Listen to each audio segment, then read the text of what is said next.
look at this. The New York Times, this is an article, and they tweeted this out. It says, commanders of Ukraine, so they had a prisoner swap, and they got some of the Nazis from the Azov Battalion.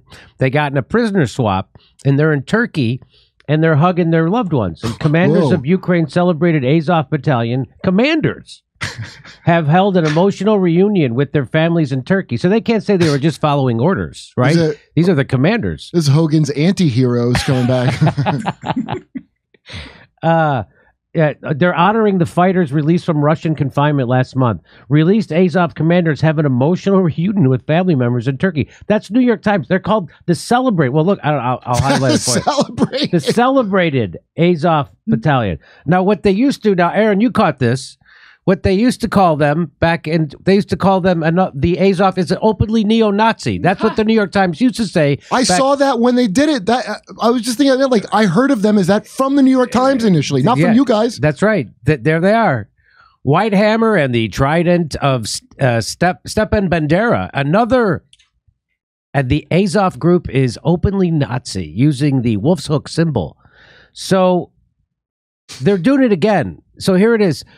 Representative Rocana, let's remember, Representative Rocana showed his true colors. He is a bitch to the military-industrial complex like nobody else, while he pretends he's a progressive. And if you challenge him on it, he'll red bait you. That's what a progressive he is. You know how they red baited Bernie Sanders? He does that. Now Rocana, who was a co-chair of Bernie Sanders' campaign, now does that to journalists. Yeah. Hey, that's what a piece of shit that Rocana is. And I got no problem saying that. You want to hear something even more more to celebrate? I just realized America put a lot more effort into getting these Nazis out of Russian prison camps than that black tennis player. Yeah. Like a lot more effort. Isn't that funny? You would think the Nazis, you go like, we're gonna bet no, but put that on the back burner. Yeah. Get the Nazis out. A black chick that had a vape this big. No, but they got the Nazis out.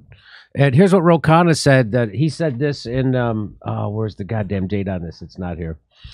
We also must ensure that these weapons, as they say in New Zealand, we also must ensure that these weapons do not reach white supremacists elements within the Ukrainian army, such as the Azov Battalion. The House has repeatedly voted to block weapons deliveries to this group.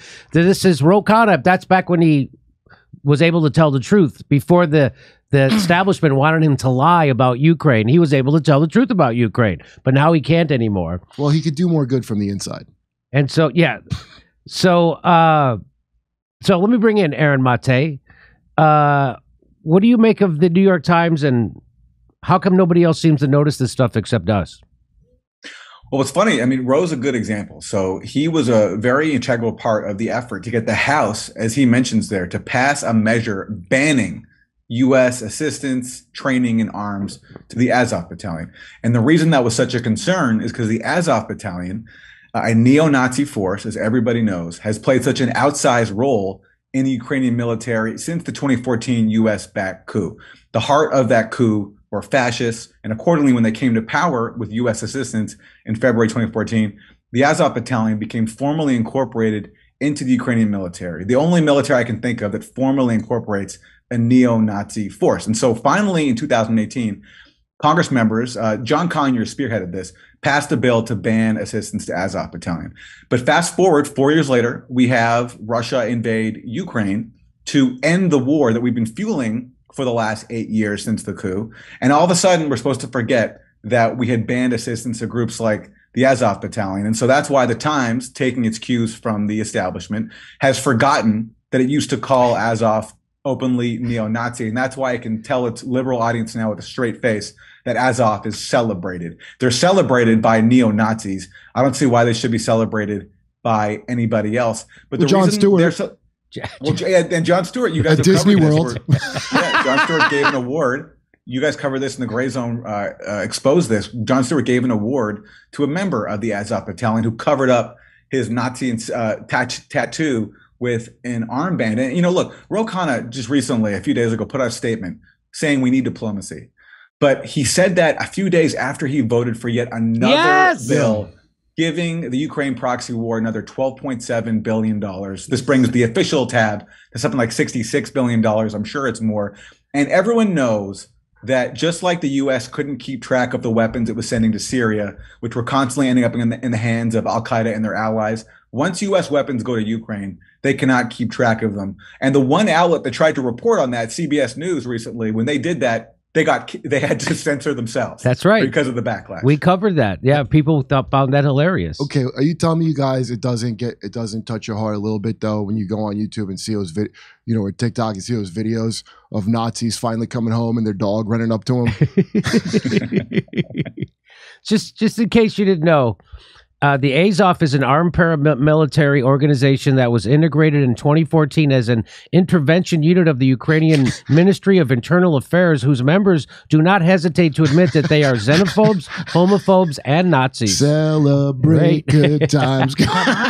Their exploits include their participation in the massacre of May 2nd, 2014, in the assault of the House of Trade Unions in Odessa, or the attacks and murders that take place in the Donbass. They are known for burning a person alive in 2015 and for staging some of the worst massacres during the Ukrainian conflict. That's the celebrated.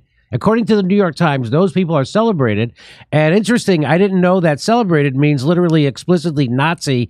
Learn something new every day. Yep, that's what it means. Jimmy, they had a prisoner exchange. They had 215 Ukrainian prisoners of war were released in exchange. 108 members of the Nazi Azov Battalion. The group's defense of the Azovstal steel plant in Mariupol, the southern port city decimated by Russian forces in the first months of the war, has become a powerful symbol of the suffering inflicted by Russia and the resistance mounted by Ukraine. This is the New York Times. This is... under the terms of the swap, the commanders of the battalion must remain in Turkey, which brokered the exchange, until the war ends. I bet they hate that. Turkey's fantastic. Have you ever been to Turkey? It's great. Dylan Radigan used to go and party there all the time. It's great. Really? Yeah, Turkey's not bad. It's not like what you think. It's not like what you think. There's actually kick-ass places in Turkey. So I can smoke hash without fear of catching the Midnight Express? We released some Azov Battalion Nazis, and in exchange, Ukraine freed 55 prisoners, including Viktor Medovuchuk. That's a Ukrainian businessman and politician who is a close friend of Vladimir V. Putin. So there you go. You got to give up some Nazis to get back your buddy. I guess that's what it is. And here's even the Atlantic Council. This is from 2018. Ukraine's got a real problem with the far-right violence. And no, RT didn't write this headline. That's from the Atlantic Council. Not anymore. They don't. Now they celebrate it. Here's the ADL, which Anti-Defamation League. I always blank on what that stands for. I want to say American, but it's not. The Ukrainian extremist group called the Azov Battalion has ties to neo-Nazis and white supremacists. Our latest report, so everybody knows this. Everybody knows this. And as The Hill said in 2018, when we can't agree to fight against neo-Nazis, we've reached a new low. That was in 2018. But now the American oligarchy wants to sell more liquefied natural gas to Europe. And the way to do it is to get in bed with Nazis, start a saber rattle with nuclear powers, make Europe pay an unbelievable price for energy, bomb the energy pipelines coming from Russia to Europe right before the winter. They're going to do all this. We're the terrorists. They're going to do this so we can sell more. Is there another reason that you could see, Aaron, why they're doing this? Well, you know what? Let's hold this. Let's not mix stories. We're doing stand-up comedy in Virginia Beach, Richmond, Virginia, Arlington, Virginia, San Jose, California, Miami, Florida, West Palm Beach, Denver, Palm Springs, Austin, Texas. Go to jimmydorecomedy.com for a link for all the tickets. And while you're there, join our premium program. You get to see my new stand-up special coming out.